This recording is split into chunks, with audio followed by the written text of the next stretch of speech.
Welcome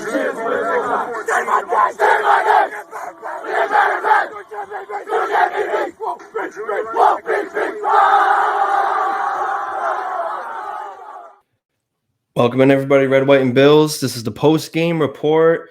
The Buffalo Bills have clinched a playoff berth at home. So that's such a great feeling. I wish I was there. I'm sure, obviously, the people there were a little bit chilly, but I seen a lot of people with their shirts off, and I was like, well, couldn't have been that chilly. But nonetheless, what a game. It feels good after the kind of up and down season we had to clinch a playoff berth. However, we can still get the division. We got one game left to handle business. We're three out of 4 so far. We got one more game to finish. Remember, guys, you can find us on LDG Sports and Entertainment, which is also a part of the Built in Buffalo Broadcasting Network. I'm going to upload that onto Spotify shortly after this video goes up. So if you don't want to watch the video on YouTube, or if you're driving in the car on the way home from the game, pop it in, play it on Spotify, and then thank you for all the love and support. So we saw a few good things today, a lot of good things. We saw a few bad things. You know, one of them was too many explosive plays allowed in the first half. You know, we were up 14-2 after that muff punt that led to a safety. But with the players they got, with Cordell Patterson and Mike Davis and Kyle Pitts, with just those three, there was a lot of explosive plays. And then with costly turnovers, it made the game 15-14 at half. We had 7 flags for 47 yards. You guys know I like the flags to be down, because when it gets to more games like in the playoffs, you don't want to have a lot of penalties that can turn around and bite you. Now, Josh definitely did not play his best game. This was probably around the Jacksonville game for him. He knows that. But great teams find ways to win, and we did it on the ground today, which was beautiful. 3 picks for Josh. Rough passing game. He did make a lot of great passes in the first quarter, but then after those picks, we just basically went to the run game and it worked. Team rushing, we were 204 rushing yards, 4 touchdowns. Actually, also third down, we were 6 for 10, and fourth, we were 1 for 1, and we didn't punt again. So 2 games in a row without punting. Matt Heck is probably like, what's going on? Well, technically it was a punt because it was a safety, but as far as actually having to go for a punt, 2 games in a row without punting. Pretty cool stat. Weird, I know, it doesn't really matter, but for him, he's probably like, oh, I'm having a nice time supporting my team, not worried about actually having to do anything. Well, he held, so he's a great holder. But going to Josh Allen's stats, 11 for 26, 3 interceptions. I think his rating was 17. So it definitely wasn't a pretty game. He knows that, but he handled it on the ground. 11 rushes for 82 yards and 2 touchdowns.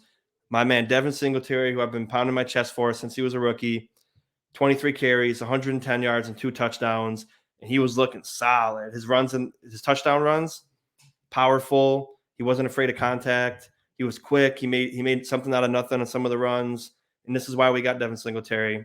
I say he's a steal for the 3rd round, but he's definitely proven who he is in the last few weeks when we needed him most. Even Zach Moss got in there for a few, 3 for 28. He looked pretty good on his runs. Overall, the rushing attacks decimated this Falcons defense, and it was a game for a while. So we didn't let up any points in the second half. And I know at halftime when it was 15-14, I was like, how do we let a 14-2 lead when we're just driving down the field with ease turn into, oh, we're losing at half? But all I wanted in the second half was smart football, clean football, stick to the run game. If the short passes are there, stick with the short passes, because with that weather, I mean, I wasn't there, so the guys that were there and the women that were there could attest for it. It looked like it was rough, the snow, the cold, the wind. So, but like I said, great teams get it done. Stephon Diggs, 5 catches for 52 yards. Had a little scare when he got hit in the helmet. And it seems like every time we get a play like that where it was a roughing the player or helmet to helmet, it gets offset by a stupid penalty. So that one was offset, but Diggs came back into the game shortly after. Hopefully he's okay. You know, not just because he's a player on our team, but because he's a human being. And I've had a few concussions in my life because, you know, when I played, and well, not that I'm that old, but in high school that I went to, we didn't have the best helmets after a few years. It took till I was like a junior or senior to get the nice ones, the nice Nike ones. But, you know, you get a few of those and it's rough. So hopefully he's okay. Ryan Bates went down. Hopefully he's okay too. We're going to need him in the future in the playoffs. But for the few plays that Feliciano was in, he made a couple good blocks. So if he's healthy and ready to go, It'll be good to see him there, but it'd be nice to have Bates back also. Gabe Davis added 3 catches for 40 yards. He had that beautiful catch. It was a little bit outside. He one-handed it, tapped both feet in. We know he's very good at that, tapping both feet in, and it was a great play. Getting on to the defensive side of the ball, we looked great defensively, but minus the explosive plays we gave up, but especially the second half, we looked wonderful. Oliver with 4 tackles and a sack. My man Greg Rousseau hasn't been on the sack sheet in a while. 3 tackles, a strip sack, which was amazing. And Harrison Phillips, who's been having career game after career game, 4 tackles in his first sack of the season. It was so awesome to see it because he works hard, and you can see it on the field. He's got so much effort, so much heart. He's been playing so tenacious and fit and vicious. And like I said, for the past month or maybe 5 weeks, he's just been letting it all out there and proving that he deserves to be on this team. And that's awesome going forward because, again, we don't know the future of Star, if he's going to be retiring soon. I know he's getting up there in age. I know he's on his last year of his contract, I believe. But we definitely need someone to take his place or to, take his spot in the future if he's done playing football. And Harrison Phillips has shown that he could be a great one tech. And he's still fitting into that mold because he wasn't always a one tech, but he's been looking great. Levi Wallace had an awesome game. He had a couple nice pass breakups, 5 tackles, and he's really stepped up into the cornerback 1 role. I've always had a lot of positive things to say about Wallace. 2019, he had a couple rough games. The Browns game is the one that comes to my mind. 2 of the touchdowns that got let up around him. We lost 16-14. But ever since then, he's been getting better and getting better. And I'm not saying this just because I met him and I got his autograph. He's an awesome player. He's an awesome guy. But with the absence of Trey White, he's really stepped up in his cornerback 1 role. And I couldn't be more pleased with how he's been playing. And we got 1 more game left in the regular season. The Jets came off a little heartbreaking loss to the Bucks. They looked pretty good, so we're going to have another tough game to end the season in the division. But overall, 29-15, the Buffalo Bills covered the spread. I believe it was 14 last time I checked, but they covered the spread. It could have been a worse game because usually turning the ball over, I think it was 4 times total. Yeah, 4 turnovers. It's hard to win games like that. We only forced 1 turnover, but luckily we came in when it mattered. Our rushing attack really stepped up in the absence of a poor passing game from Josh Allen. I know he's beating himself up about this. He's still an MVP quarterback. He's still an elite quarterback. He's still our quarterback, and he's going to be great for years to come.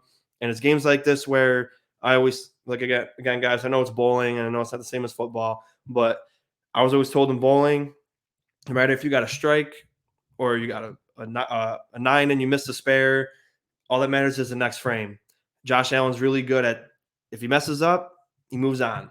He threw 3 picks and 4 passes, and then he was clean the rest of the game. I know he didn't pass much, but he held on to the football. He made a lot of great runs. He was aggressive. He wasn't afraid of contact, which we know he never is, but he takes a lot of big hits. And, the way the ball was today, it was tough to hold on to it, and he did a great job. But the rushing attack is the MVP of this game. Devin Singletary was so awesome to see him get a 100-yard game, his first 100-yard game of his career. And he was so close a couple times, but he deserves it. He's my MVP of the game. And on defense, I'm going to give it to Harrison Phillips for getting his first sack, and he's been all over the place. So those are my 2 MVPs.